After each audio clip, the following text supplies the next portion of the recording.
dari Universitas Sehat Indonesia akan mewawancarai Mas Aldi selaku owner tim 3 klub Coffee Express.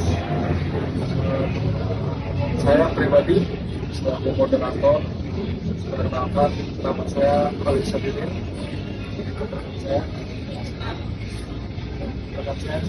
Saya Arian Sebastian. Kami akan mewawancarai perihal tugas makul manajemen operasi, mewawancarai UMKM di sekitar kampus.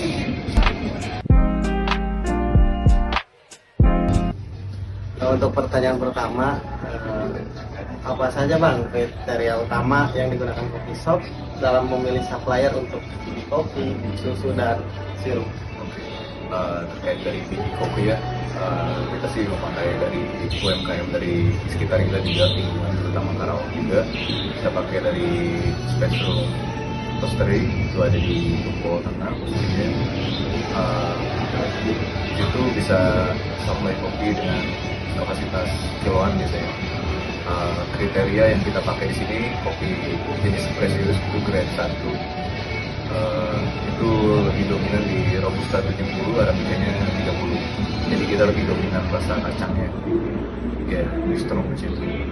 Dan untuk supplier susu sendiri, kita di sini juga sama menggunakan program test juga dari dukungan sekitar juga. Kita kerjasama dengan Pihak Taruna juga supaya soft susu sendiri dari grosir yang terdekat dari lingkungan juga. Dan ya paling kita banyak menggunakannya di fresh milk ya, karena harus pure kopi yang memang pure susu yang memang natural. Jadi buat sirup-sirupan kita itu juga banyak jenisnya. Itu ada sebagian kita beli online dan itu ada offline. Untuk ketentuan sirup-sirupan itu ya tergantung dengan ingredients yang kita gunakan. Dan ya hampir semua minuman di sini yang menggunakan sirup-sirup, kecuali yang pure kopi seperti Americano, manual brew, dan di 60 kopi dan kopi-kopi manual brew ya. Suppliernya emang masing-masing satu atau ada lebih? Untuk supplier apa nih, kopi atau semuanya kopi, susu, dan sirup? Satu sih ya. Untuk sekarang kita kebetulan udah ada vendor dari masing-masing jenis produk bahan baku. Mungkin bedanya dengan awal kita yang masih merambah sana sini, dan sekarang sudah bermitra dengan beberapa UMKM di Karawang juga untuk bahan baku tersebut. Kalau kayak gitu tuh siapa yang bertanggung jawab dalam memastikan itu kopinya itu kualitasnya dari Untuk yang menentukan kualitas sebelum kita mau mulai produksi mesin kopi di sini, ini kan kita nanti jadikan espresso ya. Itu yang nanti bakal dicampur dengan sirup-sirup, susu yang tadi itu ada penanggung jawab yaitu di bagian head bar. Itu head bar di bagian barista, dia yang menentukan kualitas rasa kopi. Ketentuan dari kualitas di kita biasanya tadi yang di awal saya bilang, kita itu dominan dengan rasa kacangnya.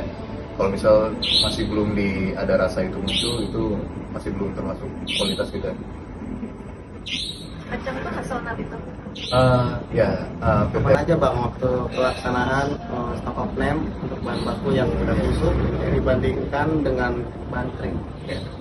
Biasanya kita untuk stok outnya di bar sendiri, karena itu sirup-sirupan dan bisa jangka panjang, itu kita setiap hari juga, tapi lebih ke inventory dari gramannya aja sih, karena kita ada ketentuan sebelum 300 gram contohnya itu udah harus segera beli lagi yang baru, karena biar nggak kehabisan stok di hari besoknya.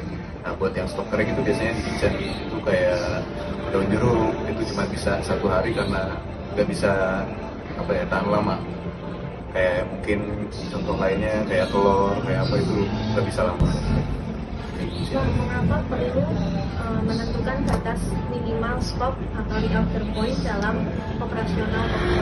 Oke, masih di poin sebelumnya ya, karena kita menjaga di mana pasar yang tidak terduga tiba-tiba customer membludak, kita harus antisipasi untuk itu. Jadi SOP di kita sendiri, di mana misal bahan baku contohnya seperti sirup, kalau dia udah 300 gram, kita udah harus segera cek kembali. Karena dari 300 gram itu kemungkinan bisa jadi sekitar 20 atau 15 kapal lah, karena itu udah ada hitungannya. Dari situ kita antisipasi di mana tadi ya ada customer datang tidak terduga juga ya weekend atau weekend, kita harus stok agak banyak sih untuk antisipasi hal itu. Bagaimana cara penanganan kendala yang dilakukan coffee shop jika terjadi keterlambatan pasokan dari luar? Oke, biasanya sih kita di sini karena nyari aman untuk pasokan dari luar kota tersebut. Jadi biasanya kalau belanja online, contoh di Shopee atau Tokopedia, ya, kita selalu pakainya sistem COD. Ya.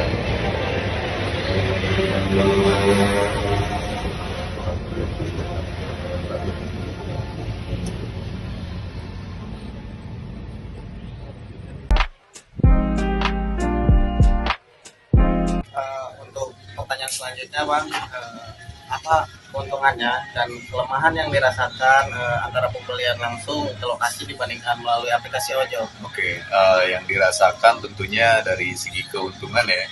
Kita di mana kalau misal langsung offline itu udah sesuai banget dengan margin yang udah kita tentukan dibanding online. Karena kalau online itu kita ada pajak tertentu yang harus ada masuk ke faktur tersebut gitu. Lebih profitnya di offline sih. Dan langsung Ya, ke store ya. betul. Siapa yang menggunakan data hasil analisa sistem untuk menentukan menu yang terlaris pada jam sibuk? Oke, di sini kita ada penanggung jawab tersebut itu di manajer operasional ya.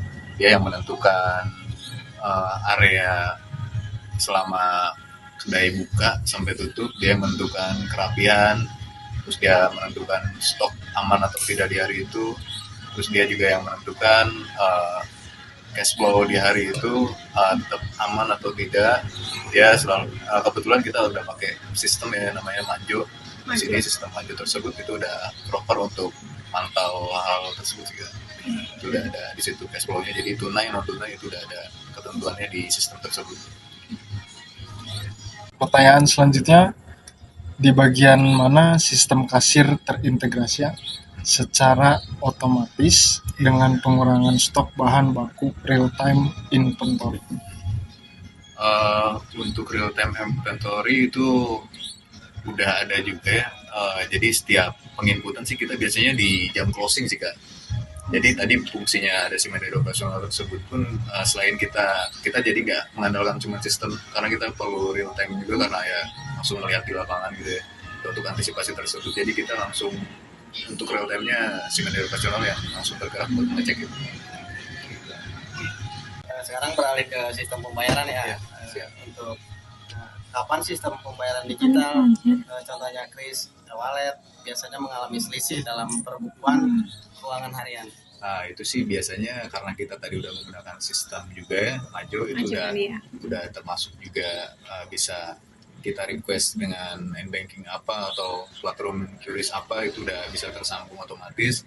Biasanya sih terjadi keselisihan itu biasanya ada double input dari kasir ya, dan itu balik lagi itu tanggung jawabnya nanti si manajer operasional si headbar buat memastikan kembali bahwa selisih di hari itu dicari dari mana, dan nanti biasanya ketahuan dari sistem tersebut ada input data atau ada kembalian yang lebih biasanya, dan juga biasanya ada selisih malah plus, itu biasanya uang kembalian yang belum dikasih ke customer di hari itu.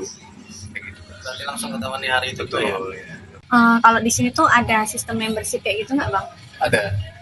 Kebetulan kita itu udah diberlakukan dari bulan Februari. Di sini membership tersebut berguna buat dapat cashback ya biasanya. Itu ada cashback di 15% kalau mau member, dan buat membernya tersebut cukup bayar di 35.000 aja dan udah bisa nikmatin cashback sekitar 15% setiap dari produk yang kita beli di sini. Nah, di sini membership kita juga bertujuan karena 53 buat Kopi and Space ini tuh bukan cuma mau ngarah di F&B, kita ke depannya bakal ada merchandise, foto studio, aksesoris, jadi nanti si cashback ini pun berlaku untuk hal-hal yang ada di 53 lah untuk pembelian. Pertanyaan selanjutnya, Ya. bagaimana sistem teknologi membaca dan mengolah tren penjualan harian? Oke, penjualan untuk pengelolaan teknologi sih di sini balik lagi ya. Nah, kita udah ada sistem yang emang udah menurut saya sih udah proper buat cash flow harian, mingguan, bahkan bulanan. Di situ udah bisa otomatis terdetek dan otomatis terdata sendirinya. Jadi kita bisa mantau secara omset per minggunya gimana, terus di bulanannya gimana, itu udah otomatis ada di sistem kita, udah data untuk pembacaan omset tersebut.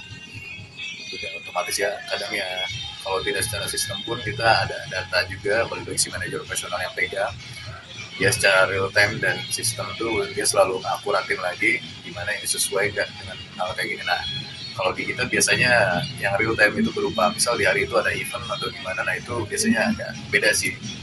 Paling perbedaannya di situ aja sih ya. Karena kalau event kan masanya agak membludak ya, tapi itu nggak sering setiap hari. Sekarang pertanyaannya tentang sumber daya manusia. Iya. Apa saja sih kualifikasi utama yang menjadi prioritas saat merekrut seorang barista atau full staff?